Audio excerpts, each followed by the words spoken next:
Donc, quand on repart aux revendications qui ont été présentées aux demandes du président Boni Yayi lors de la première rencontre en 2021, et qu'on remarque que cette fois-ci, il n'a plus formulé les mêmes demandes, ça veut dire que ces demandes sont toujours en attente d'être satisfaites. Si ces revendications n'étaient pas satisfaites, je veux dire, appelons les choses par leur nom, oui. Si Rekiat Madougou et Joël Aïvo ne sont pas libérés, si le fils de l'ancien président Nicéphore Dieudonné Soglo, Yali Soglo, ne rentre pas à Cotonou, est-ce qu'il n'y aura pas encore une escalade? Excusez-moi infiniment, vous avez cité les deux noms emblématiques. Mon jeune collègue Joël Aïvo, j'espère que j'aurai l'occasion de parler avec lui quand il sortira de la prison, ou quand j'irai le voir en prison. Je crois qu'il s'est laissé emmener, emporter, il s'est laissé manipuler. Il n'avait rien à chercher. Qui le manipulait selon vous? Ça, je ne sais pas. En tout cas... c'est l'impression que vous avez. Les meetings qu'il tenait, qui ont besoin quand même de beaucoup d'argent. Vous n'estimez qu'il n'avait pas les forces pour faire ça, qu'il n'avait pas cette surface financière? Je ne pense pas, mais qu'on l'ait aidé, je trouve que c'est normal. Il était devenu homme politique, un homme politique a besoin d'être aidé. Rekiat Madougou a été mon élève et elle a été ma présidente. Vous ne pouvez pas savoir quelle estime j'ai pour Madame Rekiat Madougou. J'ai écouté comme vous, ou j'ai lu comme vous, le réquisitoire du procureur contre lui, contre elle. Contre elle. Elle, je n'ai pas lu le réquisitoire contre Joël. Mais le réquisitoire contre elle est accablant. Attention, elle n'a pas fait. Elle n'a pas posé les actes dont on a parlé. Mais on a eu la conviction que elle et ses suivants voulaient poser ces actes-là. Et que d'ailleurs, quelque part, à Parakou, on avait commencé à dynamiter des stations d'essence, etc. Et que si ces actes avaient commencé à être posés, le pays partait en fumée.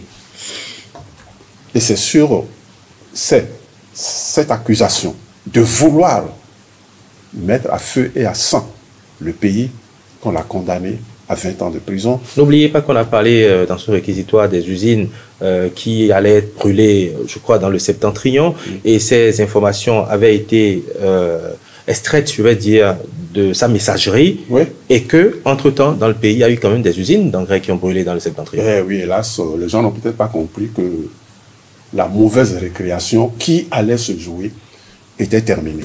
Bon, je viens de dire qu'on a condamné Rekiat Madougou, qui a 47 ans aujourd'hui, à 20 ans de prison.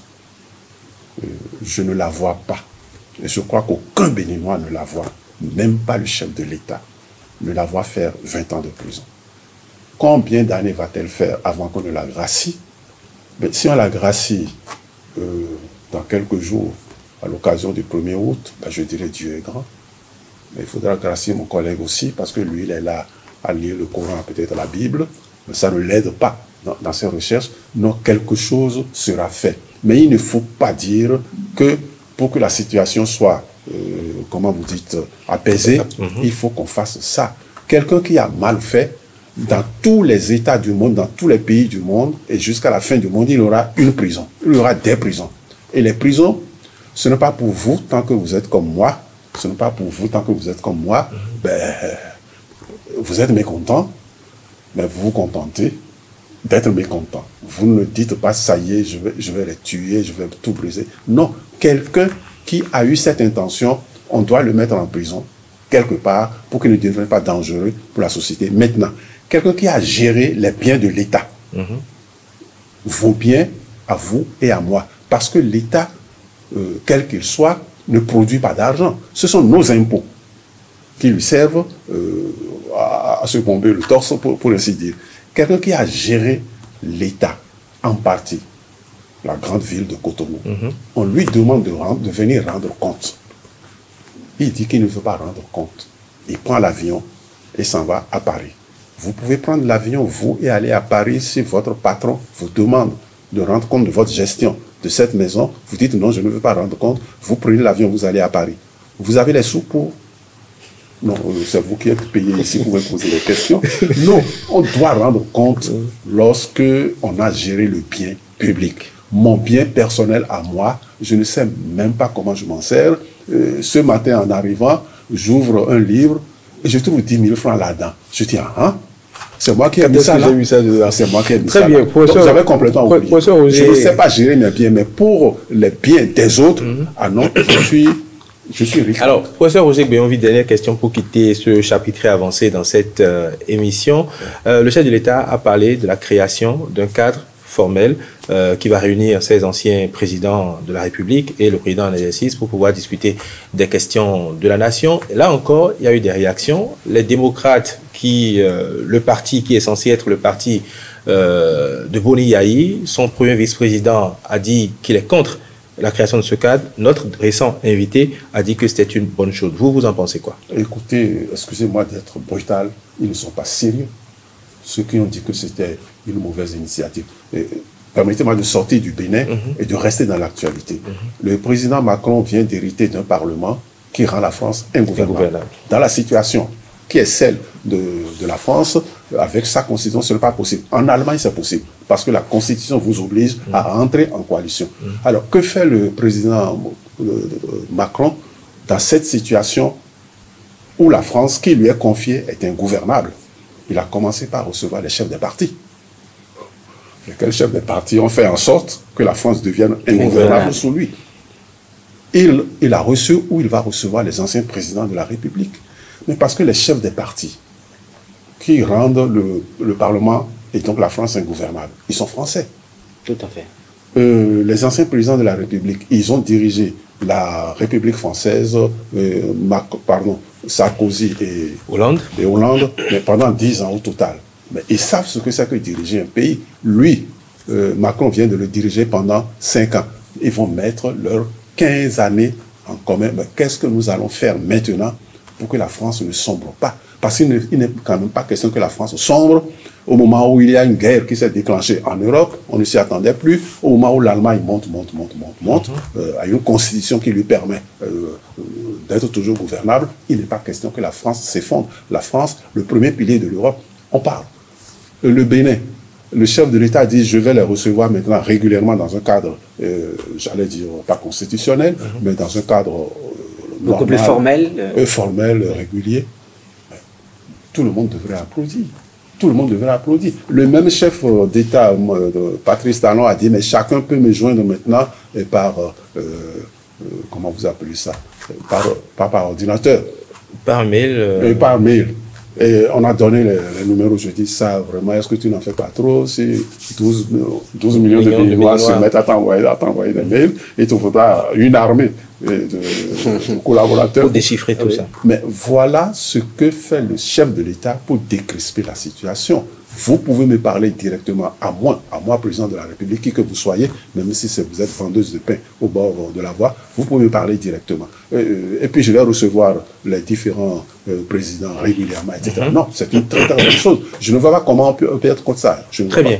Roger Béonville, je rappelle que nous avons déjà fait 30 minutes d'émission. Ah oui. Et que nous avons droit à... En principe, 30 minutes. À 30 minutes. De cadre de concertation, parlons-nous. L'annonce a été même faite par le chef de l'État lui-même au sortir de sa rencontre avec Boni Yayi. Nous sommes à quelques mois seulement des législatives de 2023. Il y a forcément un lien entre ces rencontres et la tenue du scrutin, le dialogue entre le président actuel et ses prédécesseurs, et ce dialogue qui a même été élargi au-delà de ce cadre-là.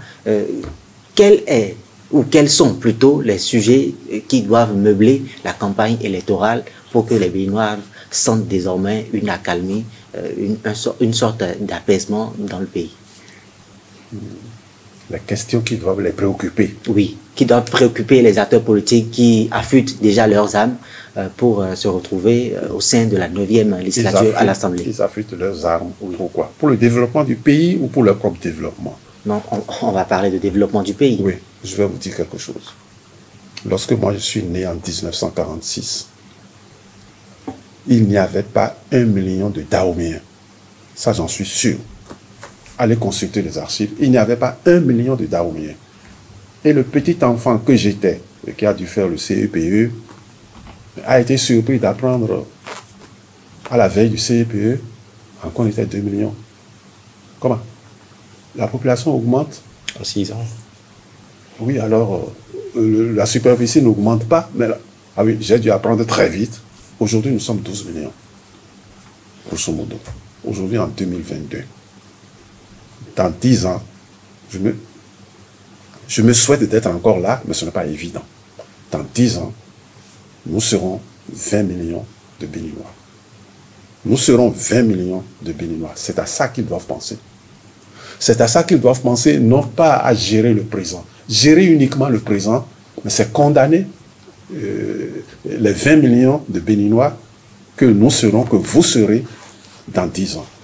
Et gouverner, c'est prévoir. Et je pense que ce qui nous a manqué jusqu'à présent, depuis 1960, pour commencer par là, mais ça a été la prévision. Nous n'avons rien prévu. Bon, le blanc est parti, nous avons pris sa place, et comme on dirait Aimé Césaire, ben, nous avons continué à faire sur le dos du nègre ben, exactement la même chose que faisait le colonisateur. Ça, nous avons remplacé le colonisateur, un point, un trait. Nous n'avons rien changé à ce que le colonisateur a laissé. La preuve, excusez-moi de parler librement, il y a la guerre en Ukraine, nous avons couru 55 pays africains, nous avons couru à Sochi pour dire de grâce, laisse passer le blé en Afrique. Ah bon, nous n'avons pas de maïs, nous n'avons pas de sorgho, nous n'avons pas de... Au lieu de s'asseoir maintenant pour dire le blé là, ça ne pousse pas ici. Tiens, il paraît que ça pousse. On peut faire pousser ça au Burkina. Qu'est-ce que nous allons faire?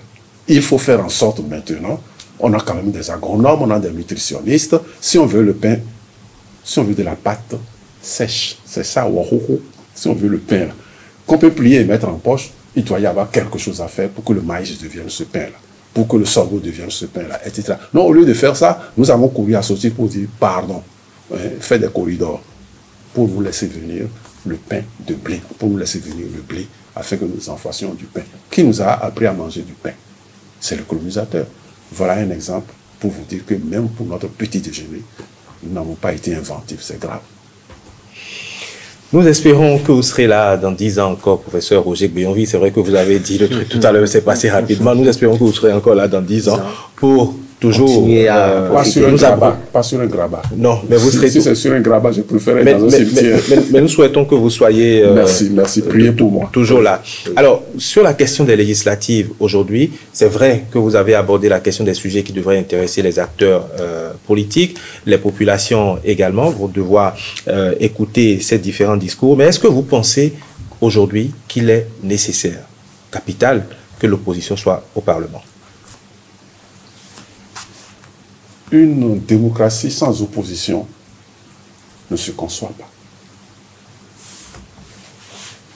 Alors, si l'opposition existe et doit exister, c'est pour critiquer l'action de la majorité au pouvoir, pour dire aux populations, nous allons faire différemment. Mais est-ce que, je ne vous arrête pas, hein, mais est-ce qu'aujourd'hui, l'opposition que vous voyez, quand je parle rapidement des FCBE et des démocrates, ces deux partis, pour citer ces deux partis qui sont les plus représentatifs, est-ce que cette opposition-là peut proposer mieux que Patrice Talon, et est-ce que cette opposition-là peut vraiment critiquer? Bon, j'avoue que je ne les vois pas. J'entends parler de l'opposition. En mon temps, quand il y avait d'un côté, comment dire, l'homme d'Abomey, Aoumanébé, il y avait UDD, il y avait le PRD de Porto-Novo, et il y avait, je ne sais plus quelle partie de Manga. On savait qui était qui. C'était des chefs régionalistes, d'accord, mais on savait qui était qui. Ils avaient une personnalité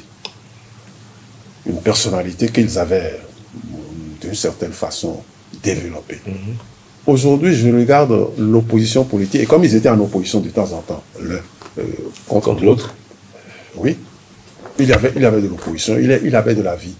Aujourd'hui, je ne les vois pas. Pourtant, ces partis existent. Peut-être, oui. Et officient sur la scène politique. Peut-être parce que pour une fois, ils n'ont pas grand-chose à dire. Et moi, je leur souffle ici de dire, quand nous arriverons au pouvoir, nous allons imposer l'écriture à tous les Béninois. Je dis bien l'écriture. Pourquoi? Parce que sans écriture, il n'y a pas une vraie ouverture au monde, il n'y a pas une vraie démocratie, il n'y a pas un vrai développement. le paysan qui ne sait ni lire ni écrire ne saura pas, disons, que sur un hectare de terre, en agissant de telle sorte, il peut doubler ou tripler sa production, etc. Donc de nous imposer à tous l'écriture dans toutes les langues du Bénin. Et ensuite, si vous voulez vous développer en chinois, pas de problème. Les Chinois sont en avant. Grâce à ça, vous pouvez apprendre le chinois. Et deuxièmement, parce que le problème est d'actualité, hélas, je vais faire une petite digression. Quand j'étais enfant, on m'a mis à l'école autour de 7 ans. Donc il a 70 ans. Le cohérent, c'est ainsi que nous appelions le pain de blé, produit par un seul boulanger français sur toute l'étendue du territoire. C'était un produit de luxe. Ça coûtait 25 francs, le pain. Et c'était consistant, c'est-à-dire quand vous... Bon, ce n'est pas le pain qu'on a maintenant. Vous l'ouvrez, il n'y a rien là-dedans. Enfin, c'est à vous d'y trouver quelque chose. Mais c'était un produit de luxe. Pourquoi? Parce qu'avec 25 francs, mais vous aviez du gari en veux-tu et en voilà. Et c'est de ça que vivaient les enfants que nous étions. Il y avait de l'eau, il y avait du gari, il y avait du sucre. Et pas toujours. Bon, je suis un peu maigre, ça doit être à cause de ça. On ne mangeait pas bien. Mais on mangeait quand même à notre faim. Aujourd'hui, le pain devenu vide de mie coûte 125, 150 parfois. 150 parfois, et c'est devenu un produit de consommation normale. Quand on n'a plus rien à manger, on mange le pain. Mais c'est grave. On a changé de rythme. De notre temps, c'était le gari. Et le pain, c'était de luxe. Je ne me rappelle pas avoir mangé beaucoup de pain pendant mes années au cours primaire, parce qu'il y avait le gari. Avec 25 francs, vous aviez du gari pour toute une semaine. À quoi moi aller chercher du pain avec? Alors vous voyez, je leur dirais attention. Faites attention à notre alimentation, qu'elle soit d'abord locale et suffisamment et locale en abondance. Sinon, nous ne nous en sortirons pas. Dans 10 ans, nous ne nous en sortirons pas. Car quel est le problème? Là où moi j'habite actuellement à Ouida, c'est là où j'allais tuer les rats palmistes. C'est là où, avec mes petits camarades, on allait marauder. On vivait heureux dans la brousse, à l'insu de nos enfants. Et si on m'avait dit, vous allez habiter là, je dis, vous êtes fous. Non, non, non. La ville où je suis né, enfin, le quartier où je suis né est resté en l'état. Et là où j'allais marauder, mais c'est devenu une ville. Qu'est-ce que ça veut dire? Parce que la population augmente, il y a infiniment, j'exagère, il y a beaucoup moins de terres à cultiver. Plus il y a de bouches à nourrir, moins il y a de terres à cultiver. Comment est-ce que vous résolvez la quadrature du cercle? C'est à ces problèmes-là que l'opposition doit s'attacher et non pas à dire votre loi électorale ou votre réforme électorale est draconienne. Elle est draconienne et c'est pour ça que moi, je n'irai pas en politique. Parce que je ne peux pas me faire représenter dans 77 départements. Ce n'est pas possible. Bien, encore que j'ai 77 ans. Très bien. Professeur Roger Gbéonville, nous sommes pratiquement à la fin de cette émission. Ça va vite. Je vais demander l'indulgence des téléspectateurs pour vous prendre encore 5 petites minutes. J'espère qu'ils seront satisfaits après le développement que vous allez faire. Je ne sais pas si vous avez suivi cette récente actualité. Vous êtes un homme de culture. 61 ans après sa mort, la dépouille ou les restes ou la dent de Patrice Lumumba sera rapatriée en RDC. Qu'est-ce que ces images vous ont inspiré quand vous avez suivi les différents discours? Il y a aujourd'hui des responsables politiques qui pensent autrement que ce que les anciens, leurs aînés, avaient fait. Le roi des Belges n'a pas voulu présenter d'excuses. Les chefs d'État ne présentent pas d'excuses. Il a présenté ses regrets. Mais quand on sait, vous avez dit que je suis un homme de culture, oui, je lis tout et n'importe quoi. C'est l'un de mes principaux défauts. Quand on a lu 1 ou 2 livres d'histoire sur comment s'est passé ce qu'il faut bien appeler la colonisation du Congo belge, qui était la propriété du roi des Belges, on se dit, mais mon Dieu, ô Seigneur, mais nous ne valions rien parce que nous étions nègres. Noirs. Nous étions noirs. Et quand on lit le professeur le nom vous le professeur Hegel, très bien. Le professeur Hegel, grand philosophe du 19e siècle, qui a inspiré le cher Karl Marx, allez lire La raison dans l'histoire. C'est le livre. Mais comment traite-t-il les nègres?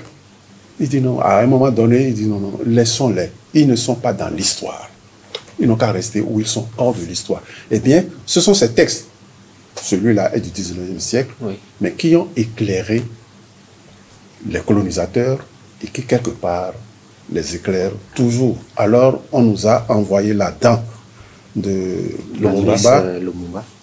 Je me demande comment ils ont pu récupérer cette dent, puisque, d'après ce que dit l'histoire, il a été dissous dans de l'acide. Dans de l'acide. Comment ils ont récupéré cette dent? Est-ce qu'on a pu faire un test ADN pour dire oui, c'est vraiment sa dent? Je ne sais pas. Puisqu'on estime que c'est le policier, un des policiers qui a assisté à la dissolution du corps, qui a gardé cette dent, en relique peut-être. Oui. Est-ce qu'on a... Alors, c'est allé... Pour le moment, c'est ce que dit l'histoire. C'est allé séjourner à Bruxelles pendant combien d'années? Pourquoi? Pendant 61 ans. Pourquoi? Non, ce qui s'est passé dans ce pays est très grave pour qu'aujourd'hui, on nous dit, voici sa dent. Qu'est-ce que nous allons en faire? D'abord, il faudrait être sûr que ce soit sa dent. Apparemment, vous n'y croyez pas. Si, j'y crois parce que le monde entier y croit. Mais je pose la question. Ça va me servir à quoi, sa dent?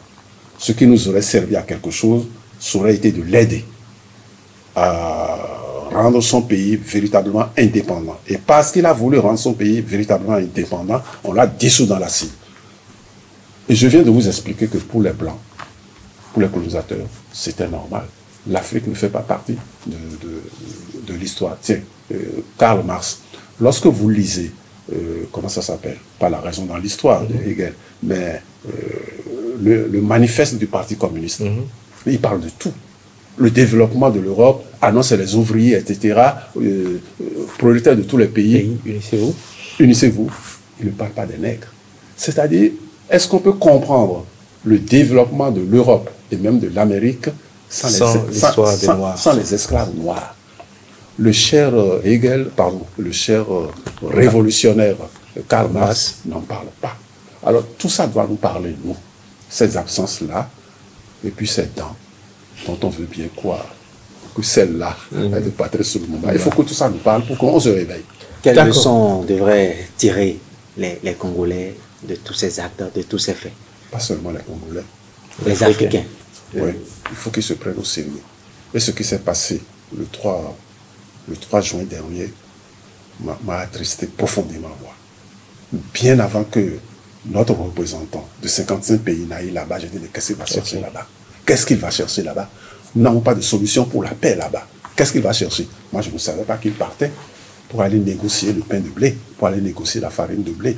Non, Ah non, vous ne savez pas à quel point j'ai été... Oui, mais est-ce que l'urgence ne l'obligeait pas à mener cette démarche-là? Non. Et ensuite, on pourrait réfléchir, parce que vous-même, vous avez dit, nous ne prévoyons rien et nous ne sommes pas prêts.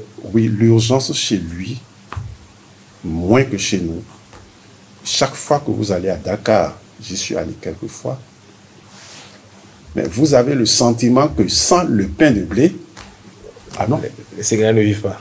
Alors, ce qu'il est allé défendre là-bas, à Sochi, c'est les révolutions à venir, comment on dit ça, les émeutes de la faim, qui seront les émeutes du pain, de blé.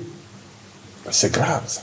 C'est grave. Il sent venir quelque chose. Si les Dakarois, si les Sénégalais n'ont plus de pain, comment vont-ils vivre? Alors toi, chef du Kremlin, aide-moi, aide-nous. Non, c'est pitoyable. Très bien. Merci, professeur Roger. Je vous en prie. Merci. Vous me laissez finir sur le mot pitoyable. C'est un autre mot. Allez, je vous remercie infiniment. Très bien. Merci bien, professeur Roger Bouyomi, d'être passé sur cette émission. Paul Dalongué, merci. Chers téléspectateurs, merci de nous avoir suivis. On se retrouve le week-end prochain pour un nouveau numéro.